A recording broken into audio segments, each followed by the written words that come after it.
One evening after a long day of teaching, Jesus said to his disciples, "Let us go over to the other side." Leaving the crowd behind, they took him along, just as he was, in the boat. As they sailed, Jesus, exhausted from his teachings, lay down on a cushion in the stern and fell asleep. The disciples steered the boat, discussing the parables Jesus had shared with the crowds earlier. Suddenly, a furious squall came up, and the waves broke over the boat so that it was nearly swamped. The disciples, though experienced fishermen, were terrified as the wind howled and the waves crashed. As the storm raged, the disciples were gripped by fear. They rushed to Jesus and woke him, shouting over the wind, "Teacher, don't you care if we drown?" Their faces were filled with panic and desperation.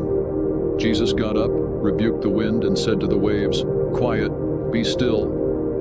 Immediately the wind died down, and there was a great calm. The sea became as smooth as glass, and the boat stopped rocking. Jesus turned to his disciples and asked, "Why are you so afraid? Do you still have no faith?" The disciples were filled with awe and whispered among themselves, "Who is this? Even the wind and the waves obey him." As they continued their journey, the disciples pondered Jesus' question about their faith. They realized that, even in the face of the storm, they must trust in Jesus' power and presence. On the other side of the lake, the disciples felt a renewed sense of faith. They understood that with Jesus by their side, no storm was too great to overcome. The disciples shared the story of the storm,